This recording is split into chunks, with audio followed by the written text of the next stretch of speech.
Wow, thanks, Mark. I am going to ask if I could keep you on retainer for my eulogy someday.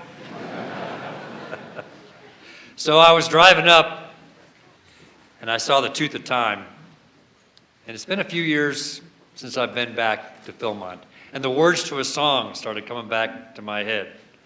I'm coming back to Philmont, where the old Rayado flows, where the rain comes seeping in the tent where you're sleeping, and the water says hello. Now, I will tell you, I did not prepare and go back and look up that song. It was in my head, and it came back to me all these years later when I came back to Philmont. And so I can't tell you what an honor it is to be back. Now, I want to tell you, just share a couple things. Now, I am from the great state of Texas. Are there? Okay. All right, so you raise your hand first. What city are you from? Marshall, Texas. All right. So I'm also proud to stand here as a two-time Ranger and a Rayado Ranger. Any two-time Rangers in the crowd? Right here? Okay, two-time Ranger, all right. So, you know, they had told me that at the end of this that we'd meet open up for some maybe Q&A, and we just talk about whatever's on your mind. And along the years I've been doing this, I found that, when I get to the end and I say, hey, all right, who's got a question? That's when everybody avoids eye contact, right? Stares at your shoes. But if I can just get two questions going, it just gets the battle rhythm going, and we have a ball, right? So Texas, you got question number one. Texas, you got question number one, right? And two-time Ranger, you got question number two, right? What could possibly go wrong? You know, you're here with all your buddies, right? Talk to the chief, it'll be great.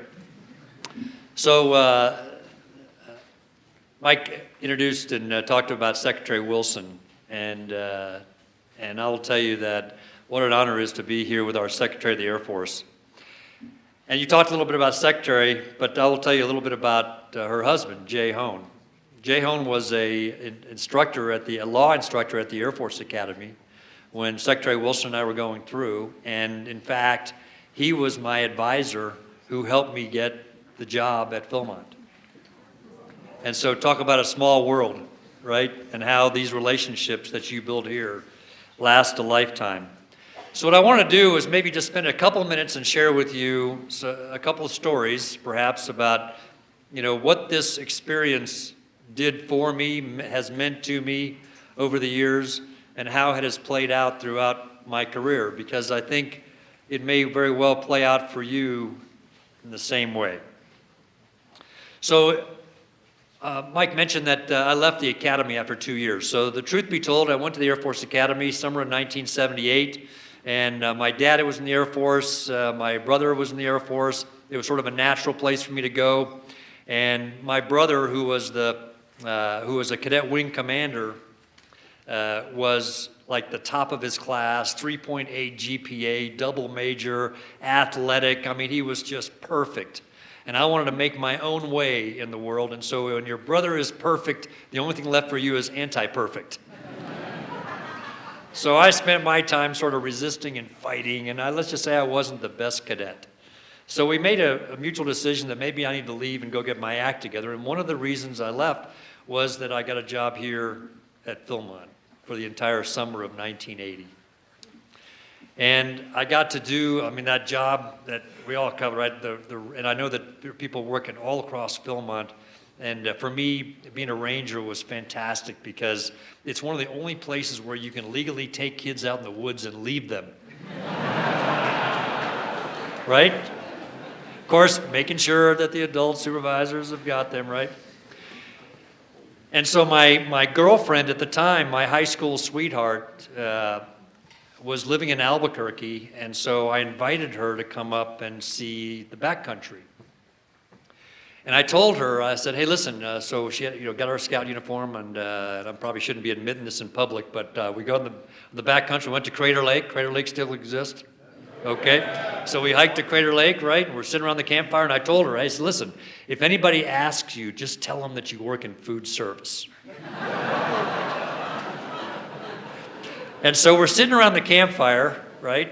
And we're having a great time. We're singing songs, got the guitar out, we're having a blast, right? And the chaplain from Philmont was sitting there, and he's looking at my girlfriend, and he goes, hey, I know most of the folks that live, work here, and I don't recognize you. Where do you work? And straight to cue, she said, I work in food service. He said, I know everybody that works in food service. I haven't seen you there before. So we thought, well, we hadn't gone to that level of, so we sort of just, slid out quietly and, avoided the chaplain the rest of the time and made our way out of the back country. And I'm proud to tell you that we've been married now for 36 years.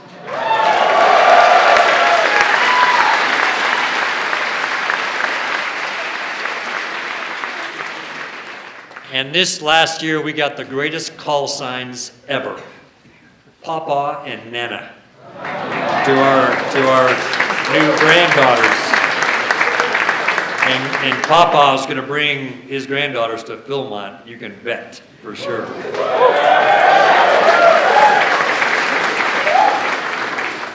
So after I left being a ranger, then I had a 10-speed bicycle, and I decided to ride across the country and just sort of check things out. As you might imagine, all of the experiences, all of the survival experience, all the equipment that I'd gotten here, hiking to the backcountry, I took that all and it all seemed to fit in my saddlebags on a 10-speed bicycle because 10 speeds is all you could get back in 1980. And I started driving in San Antonio and made my way, and I had no place I needed to go, so I visited Philmont friends along the way. And I basically was just making my route across the country, and I had no destination, no place I had to be. Once I decided I wasn't going to be a roadie for Harry Chapin and music, so I just kept on riding. And here's what was fascinating: total strangers invited me into their homes. And then somewhere in Missouri, I found a little pup that needed a home, and threw her on the back of the bike. And of course, one night she attacked all my food and ate like all of it. So she got her name that night, Minnie Bear. Do we still have Minnie Bears here? So, interestingly, once Minnie Bear now is on the back of a bicycle, right? Riding along with me. All kinds of opportunities opened up. People would just welcome me in their homes, and they'd stop for a cup of coffee. And I found if I went into a town and I went to the library and I asked the question, hey, tell me a little bit about your town, because every town's got a story in America, and everybody wants to tell it. And the librarian would normally call the village elders, and they would come over and we'd sit around whittling and talking about their story. And I came to the conclusion that our country is worth defending. Those people who took in this, guy who was traveling around on a 10-speed bicycle, and opening their homes to me, just fantastic. And it was one point where I learned the hard way, don't just, pitch your tent on somebody's property without asking. So I started checking in with the local sheriff when I got into town. And they often, several times, told me, hey, listen, if you want, we got an extra bed in the cell. You can stay in the jail. And I thought, hey, why not, right? It's better than a cold, hard ground, and it normally comes with a hot meal. And I got to play cards with hardened criminals. I did not win many hands. But I went back to the Air Force Academy, inspired to live a life of service, to be able to take care of those incredible people on the road all across America who took me in. And so Mike shared as well that I'm one of those pilots that has this odd number of takeoffs and landings, right? After brilliantly intercepting an enemy missile with my aircraft. Not the most tactical maneuver of my Air Force flying career. But the story of that shoot down, and most importantly, the rescue, and the team that came together, and the experiences that I took from Philmont and used to survive in enemy territory that contributed to a success story, is what I want to share with you. Now, first of all, I will tell you that a successful ejection is like 100 unrelated miracles that occur in split seconds, right? I'm in an F-16, the airplane's sort of coming apart, the canopy's got to blow, right? The rocket seat's got to fire, the seats, the handles that you pull have got to work under stress, right? The seat's got to fire. The rocket's got to take you up. You got to stabilize in the seat with a drogue chute that comes out, and then it's got to kick you out without spinning you so that you can get away from the seat, and then a parachute's got to come out. And think about that. That's like 100 unrelated miracles that all have got to occur in split seconds. And mine worked perfectly. And right before I got hit, my airplane had gone through some pretty significant maintenance. And all those young airmen who had serviced and worked on the ejection seat and the aircraft and the fuels and the avionics and all those, the 1,000 fingerprints that go on, that are part of every aircraft story that ever takes off, they were a part of that success story. So when I get on the ground, now I don't know about you, but every time I did a hike, I wanted to know how many treks I'd done. So every time I came back, I would always find a rock somewhere on the trail, and I'd find the best rock. I'd spend time finding the really good ones, and I would always bring one rock back, and I'd put it in my tent here, my hooch, whatever it was, you'll stay in, right? And I collected these rocks because I wanted to come at the end of the day. I wanted to have, be able to count the rocks and determine how many treks I had. So here I am in enemy territory, and I'm working the rescue. And I got some time on my hands. And I decided I needed some souvenirs for my kids. So I started picking up these little rocks, right? I'm in the middle of Serbia, it's 2 o'clock in the morning, and I got this little pile of really cool rocks, and I'm shoving these rocks into my G-suit pocket because I want to have souvenirs from Serbia for my 2 daughters, right? And as I'm waiting for the rescue and trying to coordinate, all of a sudden I hear footsteps in the ravine below me. And I think, man, I cannot believe they found me at 2 o'clock in the morning here in this ravine. And then I realize from my Philmont experience, by listening to the sound of the breaking branches, that this was not a human. It was some kind of an animal of some kind, right, that was crawling up towards me. So I got this great big pile of rocks, right, and it gets up close to my personal space, and I do what everyone in here would do, right? I take these rocks and I threw it at this thing, right? And all I remember is it reared up on its hind legs, and it growled at me.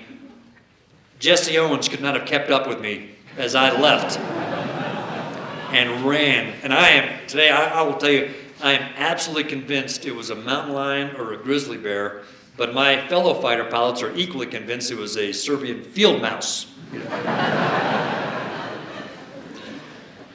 So then the helicopter comes in, and once the helicopter lands, the enemy knows where you are. And so now the race is on. And so the enemy's raking the trees with bullets, and they're racing, and I can see them coming at me, and I meet the pararescue, great young airmen, and they try to teach you in training, hey, don't be provocative, don't show a weapon, be submissive. They need to know it's not an ambush, right? I ran to him, he ran to me, we looked at each other, we said, let's go!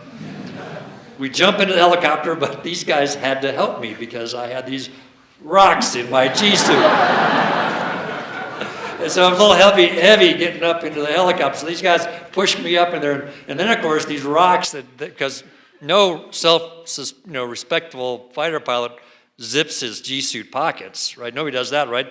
So the rocks come out, and they're rolling around the cockpit.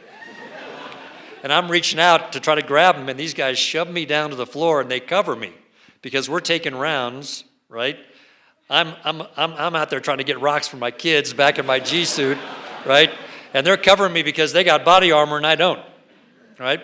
Full body armor, big guys, full body armor, 3 of them on top of me. Got the picture? Big guys. So I'm laying down there and I'm thinking, man, these guys are heroes. Man, these guys are big. And then it occurred to me, we're getting shot at from below.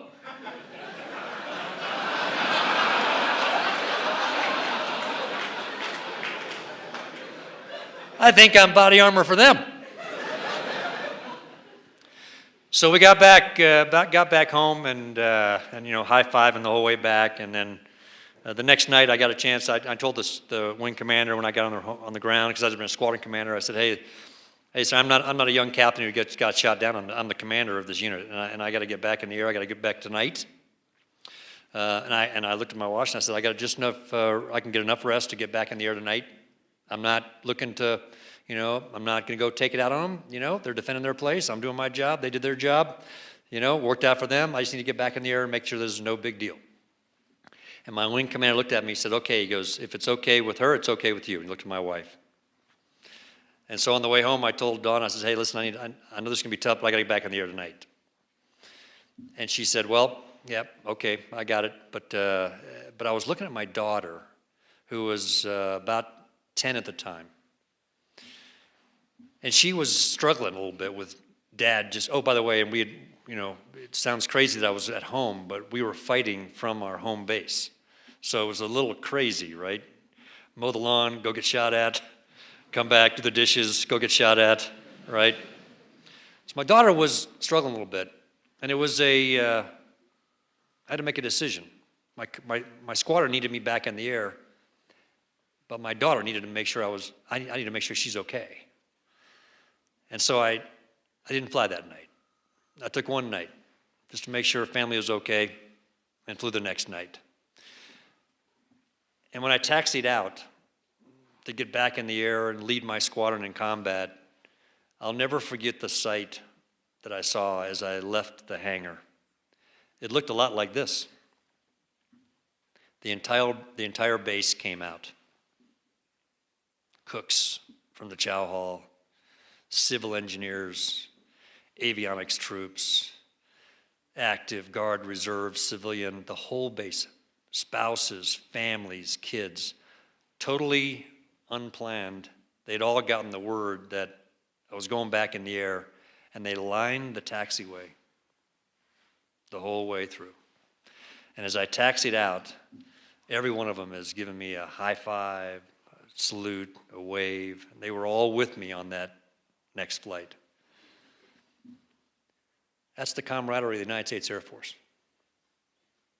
And it should not be surprising to you, because that's the camaraderie of Philmont. That's what you do.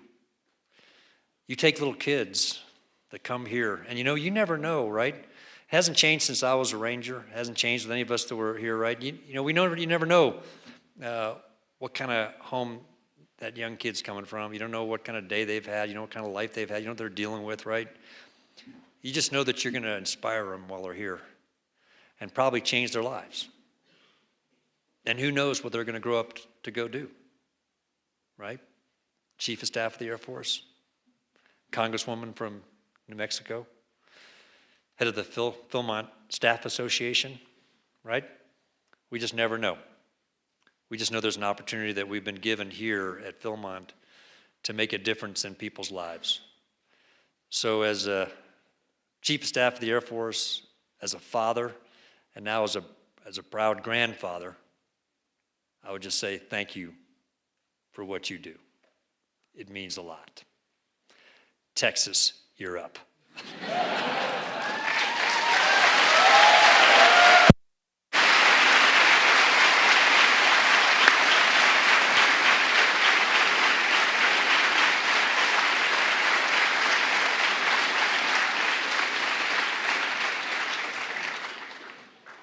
Go for it.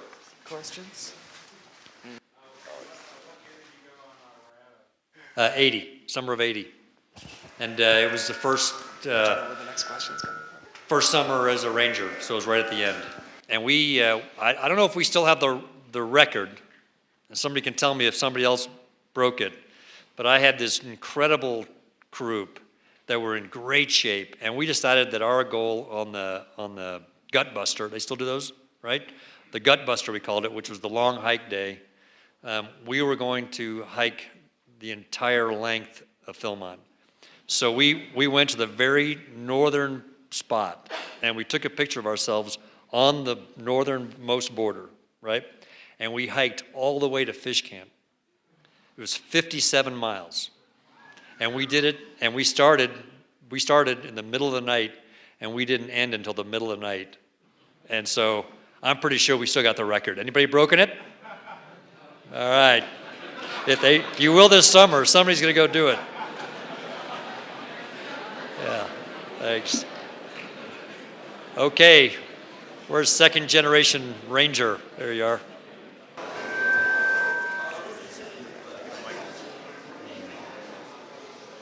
Yeah, he was asking about the greatest lesson. You know, I'd say it's the importance of character. You know, when I talk to any group, I'm talking with any group, and occasionally I'll get a question from an airman, hey, you know, sir, what's the secret to success? You know, what's the secret sauce? You know, what job can I do? What this, what that? And I tell them, hey, actually, it's not that hard. Be a man or woman of impeccable character. Because nothing else matters after that, right? Because we want to live our lives. I mean, think about those 3 young men and the folks flying those helicopters that came pick me up, right? I mean, they risked everything. They were dodging surface to air missiles. They were dodging bullets, right? That could have been a tragic night, right? And they were doing all of that for only one reason. They were risking their lives to pick me up. And the fundamental question for any leader is, on that day, are we worthy of their risk?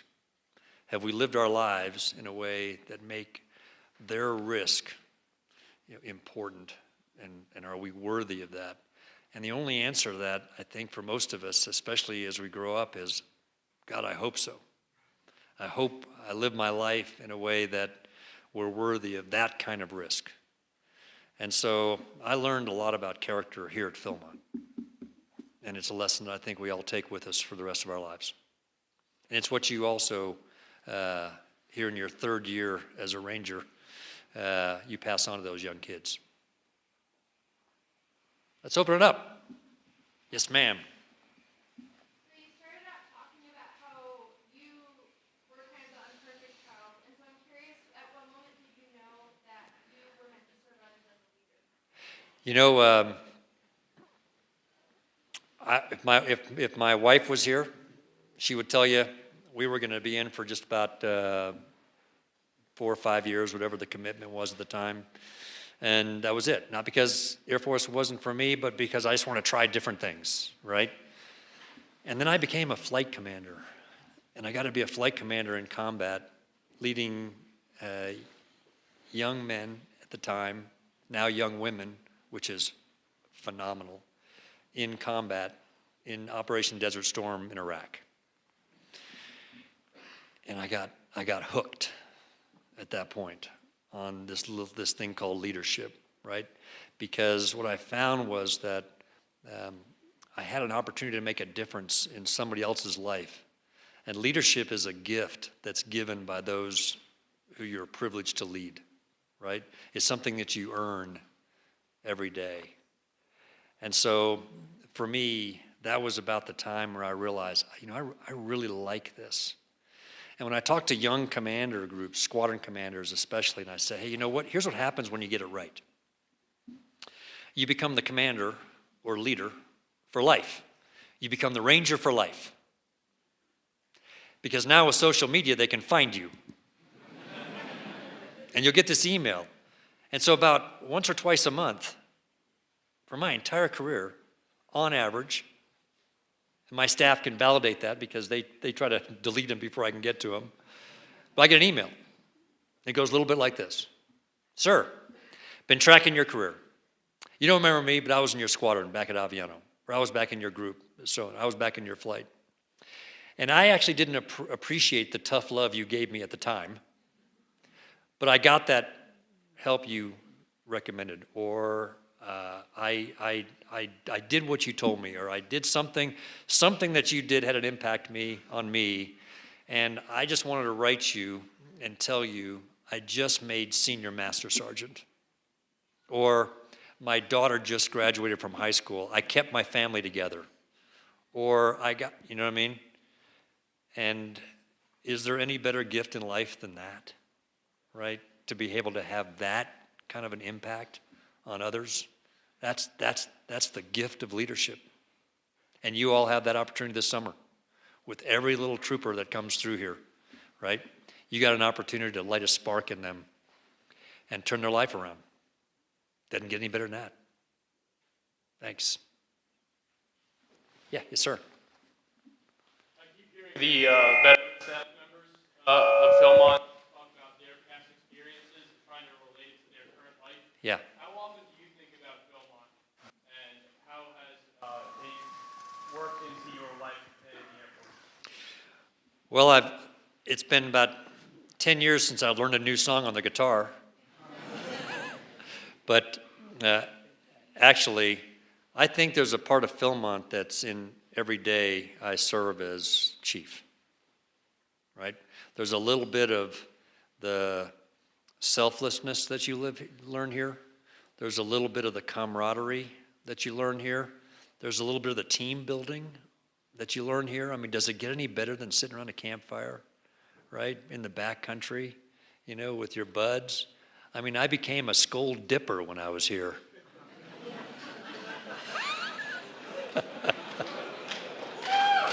Yeah. That lasted for my bike trip, did not last back at the academy, let's just say. But I mean, you know, sitting around a campfire, you know, dipping skull, singing songs, talking to your buds. I mean, you know, you just don't get any kind of fun like that. And you replicate that fun throughout a career, right? The team building, the gathering together. I mean, just this week we had, you know, we sent a note out to our neighbors, you know, at Fort Myer, and we got the chairman and the vice chairman and the chief of staff of the Army, and I sent him a note out and says, hey, I got the fire pit going, and I got a brand new bottle of scotch I'm trying out. You know, if you got no time, you know, if you got any time, come on over, right? And we sat around the fire pit, you know, this week, you know, talking, and it could have been Crater Lake all over again. Except this time, my wife is legit.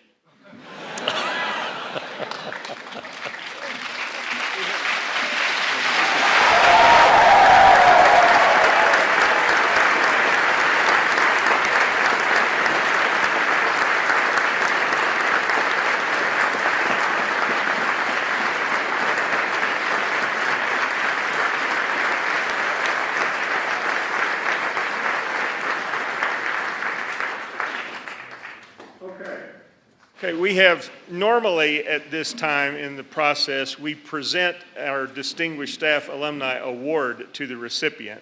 But because the lawyers at the Pentagon made a big fuss about that, and we had some go back, I have some experience dealing with lawyers myself, and so I understand that, because I am one. You know, they were a little concerned about us actually presenting an award to the chief, so we're going to save that. What we have for you, Dave, is you won the Distinguished Staff Award. We're giving you a Distinguished Staff. We have an engraved hiking staff that we present every year to the recipient, and we'll have that for you when your term ends and the lawyers let us give it to you. But we do have a different little gift to present to you here tonight. This is Ellen, and I don't remember everybody else's name. Tell me who you have up here with you. I'm sorry. My name is Ellen Washburn. This is Jenny Washburn and Graham Sawyer. And we're going to have a little performance for you of your song, Boy of the Mountains.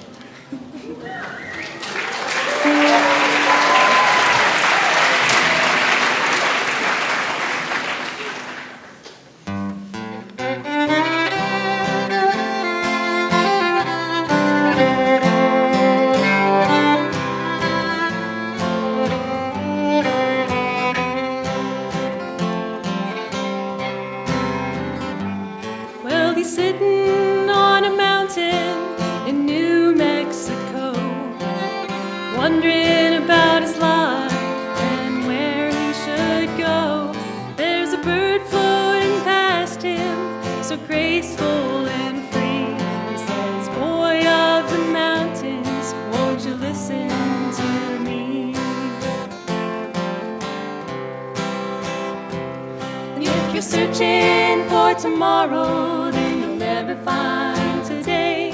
For life is for the living, you gotta live out each day. If you're worried about tomorrow and what the future may hold, then you'll just end up worrying till you grow very old. Well, the boy said that's so easy for you to say. You just float through the mountains looking for prey. No, you don't have to worry since you're so darn free.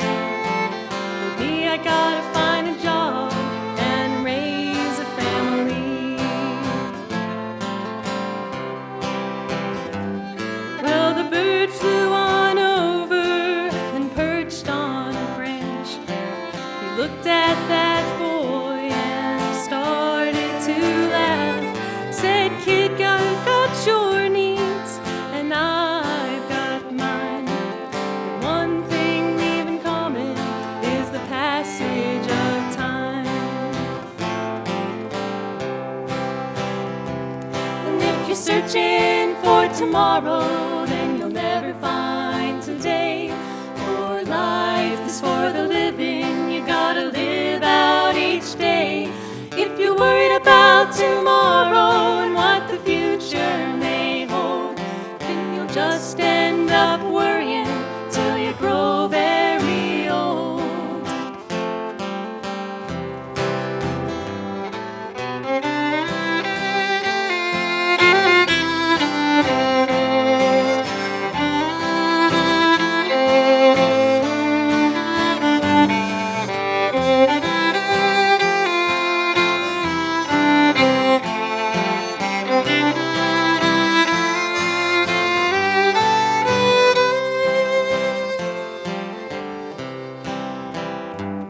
Now the bird started moving his wings toward the sky.